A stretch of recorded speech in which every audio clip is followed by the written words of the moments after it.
Hello students, welcome to অ্যামগণিত channel. আমি আবারও তোমাদের মাঝে নিয়ে আসলাম সপ্তম শ্রেণীর ম্যাথমেটিক্সের চ্যাপ্টার 2 এর সলিউশন নিয়ে। আজকে আমরা এক্সারসাইজ 2.1 সলিউশন করব। আমাদের অ্যামগণিত চ্যানেলের ক্লাসগুলি তোমাদের কেমন লাগে অবশ্যই কমেন্টে জানাবে। যদি ভালো লেগে থাকে অবশ্যই বেশি বেশি লাইক এবং শেয়ার করে দেবে এবং সাবস্ক্রাইব করে পাশে থাকবে পরবর্তী ভিডিও দেখার জন্য। পাশে বেল আইকনটি অন করে রাখবে। চলো শুরু করতে যাচ্ছি। আজকে আমাদের এক্সারসাইজ 2.1 এর প্রথমেই যে কোশ্চেনগুলি দেওয়া হয়েছে, which of the drawing A to D show, এখানে যে ফ্র্যাকশনগুলি দেওয়া হয়েছে, যে এই ফ্র্যাকশনগুলির মধ্যে কোন ডায়াগ্রামটা শো করে কোন ডায়াগ্রামটার সাথে ফ্র্যাকশনটা মিলে সেটা আমাদের আইডেন্টিফাই করতে হবে। প্রথমেই 2 × 1/5, মানে তার মানে 1/5 দুইটা আছে এখানে দেখতে পাই। তাহলে 1/5 মানে 5/1 কোন ডায়াগ্রামের মধ্যে দেখা যাচ্ছে? এখানে দেখতে পাচ্ছি ডি এর মধ্যে 5/1 মানে 5/1 বলতে বোঝা যাচ্ছে এখানে 5টা স্পেস আছে। 5টা স্পেসের মধ্যে একটা স্পেস দেখো শেড করা আছে, মানে ড্রয়িং করা আছে ভালো করে একদম। এই যে শেড করা আছে এই জায়গাটা, এই পোর্শনটা, তাহলে টোটাল 5টার মধ্যে এই জায়গাটি কিন্তু শেড করা আছে। তাহলে এরকম দুইটা আছে এখানে, তার মানে 2 × 1/5, এই যে 2 × 1/5। তারপর এটা 2 × 1/2, 2 × 1/2 মানে এই যে দুইটা ভাগের মধ্যে একটা ভাগ ভালো করে রং করা আছে। তাহলে এখানে দুইটা ভাগের মধ্যে, এখানে 2 ভাগের মধ্যে 1 ভাগ, তাহলে 2 ভাগের মধ্যে 1 ভাগ এরকম কয়টা আছে? দুইটা আছে। তাহলে 2 × 2/1। তারপর আছে 3 × 2/3, অর্থাৎ 3 ভাগের মধ্যে 2টা ভাগ, এরকম 3টা থাকবে। 3 ভাগের মধ্যে 2টা ভাগ এরকম 3টা থাকবে এ নাম্বার, তাহলে 3এরটা হবে এ। তাহলে প্রথম 1এরটা হচ্ছে ডি, 2 নাম্বার মিলছে গিয়ে আমাদের 2 × 1/2, 2 × 1/2 হচ্ছে বি নাম্বার। তারপরে 3 নাম্বারটা হবে 2/3, 2/3 হলে এ নাম্বার। তারপরে আছে 4 নাম্বারটা হবে, তাহলে বাকি আছে সি, সি নাম্বার হবে 4 নাম্বার। এই হলো প্রথম কোশ্চেনের আনসারগুলি। আশা করি তোমরা বুঝতে পেরেছ। নেক্সট আমরা 2 নম্বর কোশ্চেনগুলি আনসার করব। 2 নম্বরের মধ্যে দেওয়া আছে some picture A to C, A থেকে সি মধ্যে কিছু পিকচার দেওয়া হয়েছে আর given below tell which of them show, কোনটা শো করছে। কীরকমভাবে ডায়াগ্রাম দিয়ে দেওয়া হয়েছে, কোনটা শো করছে এখানে দেখাতে হবে। এখানে প্রথমেই 3 × 1/5, 3 × 1/5 = 3/5। তাহলে 5/1 3টে আছে, 5/1 3টে আছে এখানে। এই যে সি নাম্বারটা 5/1, 5টার মধ্যে একটা ভাগ ভালো করে রং করা আছে, 5টার মধ্যে একটি ভাগ, এরকম 3টে আছে। তো 3টা মিলে এখানে 5/3 এখানে আছে। 5টার মধ্যে 3টা রং করানো, এখানে 5টার মধ্যে একটা করে 3টে আছে, ইকুয়াল টু দেওয়া আছে 5টার মধ্যে 3টা। তার মানে প্রথম যে কোশ্চেন আনসারটা 3 × 1/5 = 3/5, এটা সি নাম্বারের সাথে মিলবে। তাহলে প্রথম কোশ্চেনটা মিলল গিয়ে আমাদের সি এর সাথে। Next 2 number 2 × 1/3 = 2/3। তাহলে 3/1 দুইটা থাকবে। তো 3/1 দুইটা যদি থাকে তাহলে এখানে দেখতে পাচ্ছি এর মধ্যে 3/1 দুইটা আছে, গিয়ে মিলল 3/1 3/2 এর সাথে। তাহলে আমাদের 2 নাম্বার যে question answer, 2 number question answer আমাদের মিলল গিয়ে এ নাম্বারের সাথে। নেক্সট 3 × 3/4, 3 × 3/4 যদি হয় 4/3, 4/3 এখানে এটা দেখতে পাচ্ছি 4/3, 4টার মধ্যে 3টা ভাগ রং করানো আছে। এরকম করে কী হবে? এরকম করে আসবে 4/2 হোল 1/4, 2 হোল 1/4 আসবে। এই যে দুইটা হোল একদম সম্পূর্ণটা দুইটা রং করানো, আর একটার মধ্যে 4/1, এই যেটা কিন্তু সম্পূর্ণ রং করানো। সম্পূর্ণ রং করানো কটা আছে? দুইটা আছে, এই যে সামনে 2 আর 1/4, এই যে 1/4। তাহলে এটা 3 নাম্বারের সাথে মিলেছে। তো 3 নাম্বারটা মিলবে এখানে বি নাম্বারের সাথে, 3 নাম্বার হবে বি। এটা হলো আমাদের 2 নম্বর কোশ্চেন আনসার। নেক্সট আমরা 3 নম্বর করব, multiply and reduce to lowest form and convert into a mixed fraction.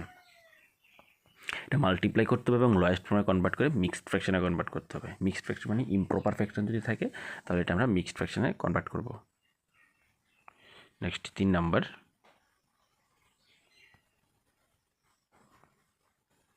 3 নম্বরের কোশ্চেনগুলি আমরা করব। প্রথমেই 1 নাম্বারটা করব 7 × 3/5। তাহলে 7 ইন্টু 3/5। তাহলে কী করবে এটা, 7-এর নিচে আমরা 1 ধরে নিলে তাহলে হবে 7 ইন্টু 3 1 ইন্টু 5। তাহলে হয়ে যাবে 3, কেন এখানে কোনো ক্যান্সেল হচ্ছে না, ডিভাইড করতে পারছি না, তাহলে আনসার হবে 21/5। এখানে 5 দিয়ে এখন 21কে ডিভাইড করবো, কারণ এটা একটা ইমপ্রপার ফ্র্যাকশন। উপরেরটা বড়, উপরেরটা যদি বড় থাকে তাহলে এটা আমরা মিক্সড ফ্র্যাকশন অর্থাৎ মিশ্র ভগ্নাংশে নিতে পারবো। তাহলে 5 দিয়ে 20কে ডিভাইড করলে 4×5 = 20। তাহলে ফাইনাল আনসার আসলো 21/5। যে আনসারটা এটা আসলো 4 হোল, এখানে মাইনাস করলে 1 আসবে 1/5। এটা হলো আমাদের ফাইনাল আনসার মিক্সড ফ্র্যাকশনে। তাহলে আমাদের 1 নম্বর কোশ্চেনের যে আনসারটা আছে সেই 1 নম্বর কোশ্চেনের আনসার। এখন আমরা 2 নম্বর কোশ্চেনটি সলিউশন করব। 4 × 1/3। 2 নম্বর 4 × 1/3 ইকুয়াল টু 4/3। এখন 4/3কে মিক্সড ফ্র্যাকশন নিলে 3 × 1 = 3 1, তাহলে আসবে 1/3। তাহলে 4 × 1/3 ইকুয়াল টু 1 হোল 1/3। 2 নম্বর 3 নম্বর কোশ্চেনটি হবে 2 × 6/7। তো এখন 2 এর সাথে 6 ইন্টু করবো 12/7। তো 7 দিয়ে 12কে যদি আমরা ডিভাইড করি 7 × 1 = 7, তাহলে মাইনাস করলে আসবে 5। তাহলে মিক্সড ফ্র্যাকশনটা হবে 1 হোল 5/7। এটা হলো 3 নম্বর কোশ্চেন আনসার। নেক্সট 4 নম্বর 5 × 2/9, তাহলে আনসার হবে 10/9। উপরেরটা বড়, এখানে মিক্সড ফ্র্যাকশনে কনভার্ট করতে হবে। আমরা যদি মিক্সড ফ্র্যাকশনে কনভার্ট করি, এখানে 9 দিয়ে 10কে ডিভাইড করব, ডিভাইড করলে 9 × 1 = 9, মাইনাস করলে আসবে 1, তাহলে আনসার হবে 1 হোল 1/9। এটা হলো আমাদের 4 নম্বর কোশ্চেনের আনসার। এখান থেকে 4 নম্বর কোশ্চেনের আনসার। নেক্সট আমরা 5 নম্বর কোশ্চেন আনসার করব। 5 নম্বর কোশ্চেন 2/3 × 4। এটা 5 নম্বর।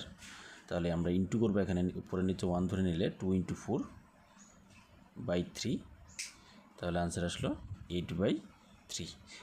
যেহেতু উপরেরটা বড়, তাহলে এটাকে আমরা করবো মিক্সড ফ্র্যাকশনে। 3 দিয়ে 8কে ডিভাইড করলে আসবে 3 × 2 = 6, মাইনাস করলে আসবে 2। তাহলে আনসার হলো রিমাইন্ডারটা সবসময় উপরে থাকবে এবং যে ডিনোমিনেটর যেটা ছিল এটা নিচেই থাকবে, 2 হোল 2/3। আনসার 5 নম্বর কোশ্চেন আনসার।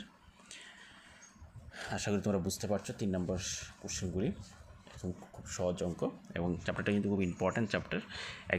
এক্সামে কোশ্চেন এই ধরনের কোশ্চেন আসে, 1 মার্কস 2 মার্কসের কোশ্চেন আসে। এখন আমরা 6 নম্বর কোশ্চেনটি সলিউশন করব। 6 নম্বর 5/2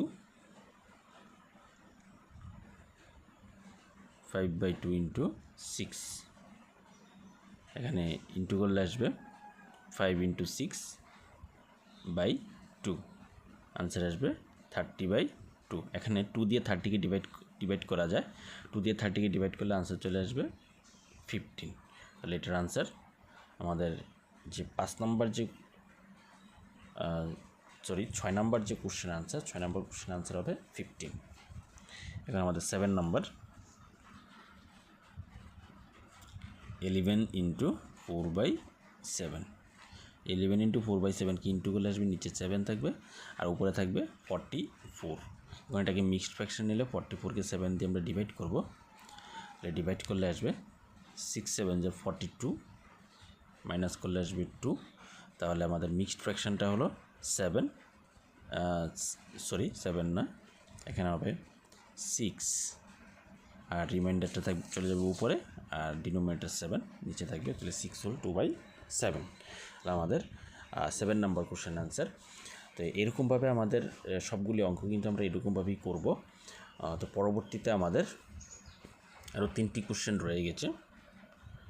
বাকি 3টি কোশ্চেন তোমরা নিজেরা প্র্যাকটিস করবে, তোমরা করতে পারছো কি না সেটা কমেন্টে জানাবে, এবং আনসারগুলি কত আসে সেটাও তোমরা কমেন্টে নাম্বার দিয়ে 3-এর কত নাম্বার দিয়ে তোমরা আনসারগুলি লিখবে, কত করে আনসার আসছে, 8 নাম্বার 9 নাম্বার এবং 10 নাম্বার, সেটা তোমরা নিজেরা সলিউশন করবে। এবং যদি না পড়ে থাকো তাহলে অবশ্যই কমেন্টে জানাবে যে কত নাম্বারটা তোমাদের সমস্যা হচ্ছে, সেটা কমেন্টে উল্লেখ করে দিলে আমরা পরবর্তী ভিডিওতে আমরা সেই অঙ্কগুলি সলিউশন করে দেবো। আশা করি তোমাদের ক্লাসগুলি ভালো লেগেছে। ভালো লাগলে যদি চ্যানেলটি সাবস্ক্রাইব করা না থাকে অবশ্যই চ্যানেলটিকে সাবস্ক্রাইব করে পাশে বেল আইকনটা অন করে রাখবে পরবর্তী ভিডিও পাওয়ার জন্য। আর আমাদের এখন ক্লাস 7-এর ম্যাথমেটিক্সের ক্লাস চলছে। আমরা 7-এর ম্যাথমেটিক্সের ক্লাসগুলি হাফ ইয়ারলি সম্পূর্ণ সিলেবাসটা শেষ করার পরে আমরা পরবর্তীতে অন্য সাবজেক্টের ক্লাসগুলি, সায়েন্স চ্যাপ্টারের ক্লাসগুলি নিয়ে আসবো। তার জন্য অবশ্যই তোমরা এমকুনি চ্যানেলটি পাশে থাকবে এবং পাশাপাশি আমাদের ফেসবুক পেজটি ফলো করে রাখবে। Thank you.